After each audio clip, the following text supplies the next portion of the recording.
it's me, the NPC. Well, it finally happened. Super Smash Bros. Ultimate is on the way, and we have a lot to talk about. Every single veteran has been confirmed right out the gate, and Inkling, Daisy, and Ridley are joining the battle. Several characters have also been deconfirmed, with other cameo appearances. Samurai Goro and Takamaru are still at Sis trophies, so the Imgur leak we talked about last time has officially been debunked.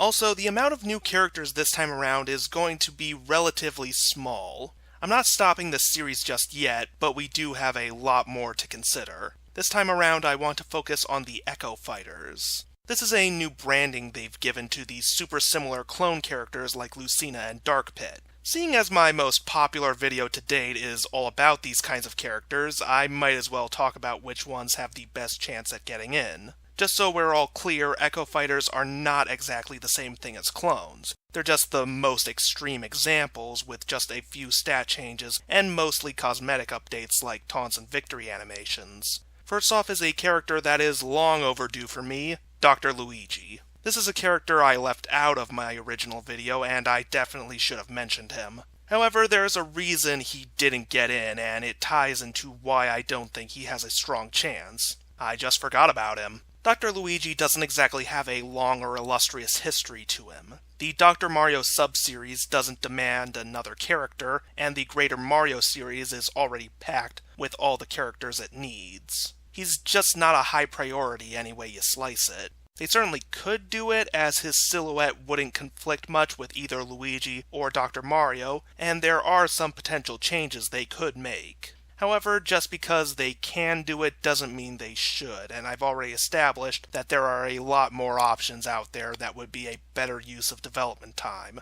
I give Dr. Luigi a 1. Next is one of the most likely characters to get in, Ken Masters. Ken is the original clone character. He was created simply to be a player 2 in the original Street Fighter, and he's always been closely tied to Ryu as his best friend and rival. He's also the only character other than Ryu to have been playable in every single Street Fighter game in the series' history. While Akuma and Sakura could also work as clones of Ryu and are among the most popular characters in the franchise, Ken has always been the closest to Ryu. He would be the only one that would really fit the Echo Fighter mold and has the iconic status that would warrant a spot in Smash. Even when the Ryu DLC was first added to Smash 4, they still threw in a trophy of Ken to at least acknowledge the character. Given how much Sakurai tends to favor historic figures in gaming, it would make a lot of sense to go for a character with as much prominence as Ken, and I give him a 4. Now for a fairly out there pick. Glass Joe.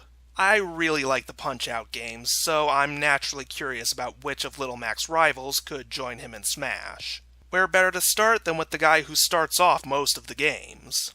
Glass Joe may not immediately seem like a viable pick, since he's specifically designed to be the weakest boxer in the series. However, Pichu already proves that the devs aren't opposed to having Joe characters, and Joe could fit into that same niche. He's appeared in 3 out of the 5 Punch-Out games, and he's always been the first opponent when he has appeared, arguably making him the most recognizable of Mac's adversaries. He's also fairly infamous as one of the biggest wimps in gaming, so he has that iconic status and unique personality that Sakurai looks for in characters.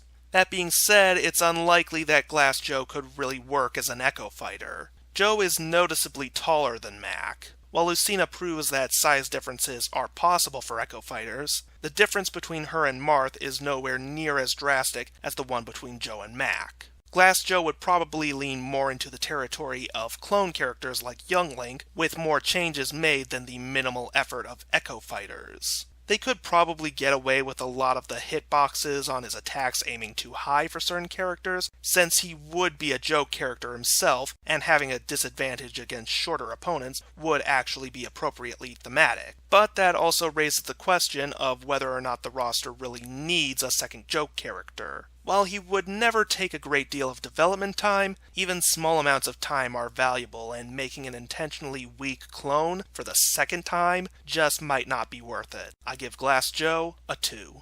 Next up is a highly suspected assist trophy promotion, Shadow the Hedgehog. Knuckles is already set to be a new assist trophy for the Sonic series, and there's currently no sign of Shadow in the same position. Naturally, people are thinking that this could be a sign of Shadow getting his NXT call-up to the main roster as an Echo Fighter of Sonic. It definitely would be a good role for him. Sonic and Shadow are pretty similar in abilities and have silhouettes different enough to be separate characters. He is a very popular character and has been a mainstay of the Sonic series since his debut. However, let's not get ahead of ourselves. Just because we haven't seen the Shadow Assist trophy yet doesn't mean he's not there. The demo at E3 didn't have every assist built into it. There's supposed to be more than 50 assists, but we've only seen about 30. More old assists could be retaining their previous status, and it just hasn't been publicly announced yet. It's also possible that Shadow is actually getting demoted and won't have any role in the game.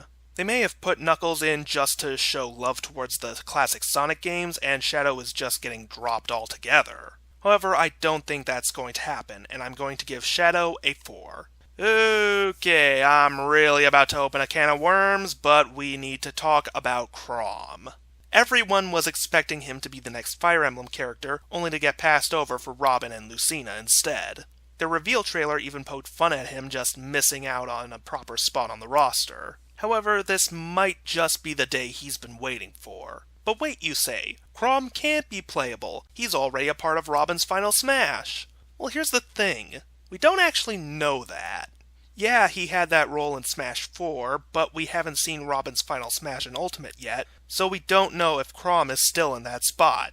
It wasn't shown in the reveal trailer, Robin wasn't playable in the demo, and it's not even on Robin's profile page on the official website. Now, this is not something unique to Robin. There are plenty of characters that haven't had their final smashes shown off yet. However, there is that possibility that they've reworked it and are making Chrom a playable character in his own right. He did garner quite a bit of sympathy from fans after he got memed on.